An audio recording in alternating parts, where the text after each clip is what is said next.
Roughly 60% of all newborns will get jaundice. If the jaundice is severe and isn't promptly treated, toxic levels of bilirubin in the infant's brain can lead to kernicterus, a severe form of brain damage.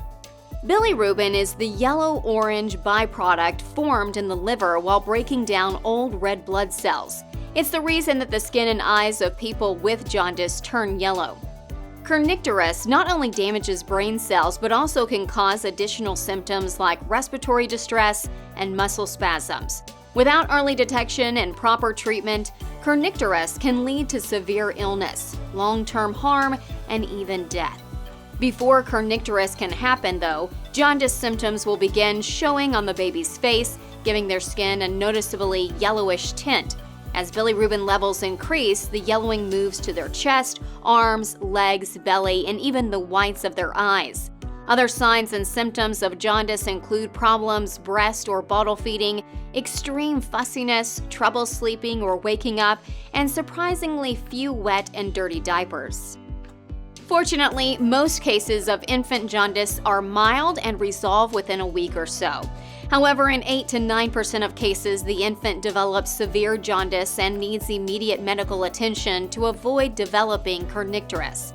Severe jaundice symptoms include trouble sleeping, high-pitched, inconsolable crying, lack of energy, fever, reduced muscle tone and muscle spasms, and unusual eye movements. If you note these symptoms in your baby, seek emergency medical attention.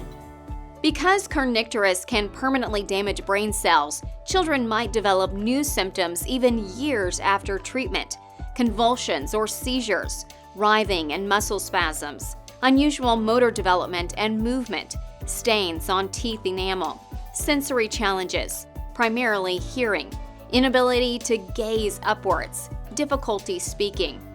These symptoms can be permanent and create lifelong disabilities.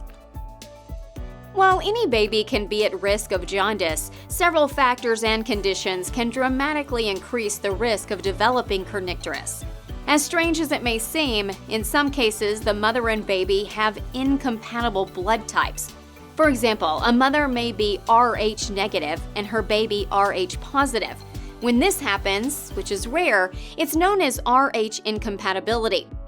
In such a case, if some of the red blood cells from the fetus cross the placenta into the mother's bloodstream, the mother's immune system will perceive the foreign cells as a threat and develop antibodies to combat them. If these antibodies go back through the placenta, they'll begin attacking the baby's red blood cells. As a result, the baby's bilirubin levels rise and can build up in their bloodstream after birth.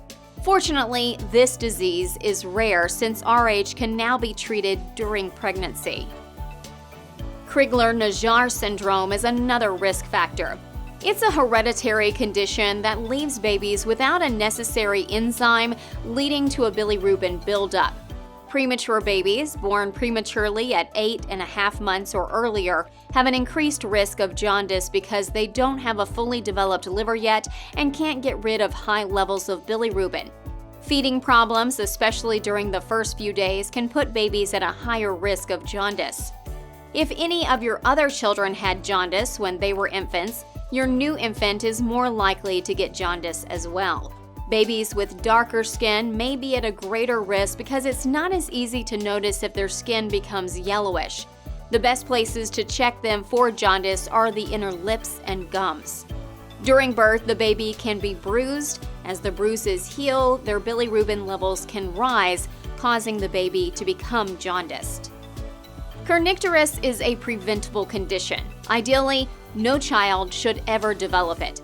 However, once kernicterus is identified, there are treatments that help prevent further brain damage by quickly reducing the levels of bilirubin.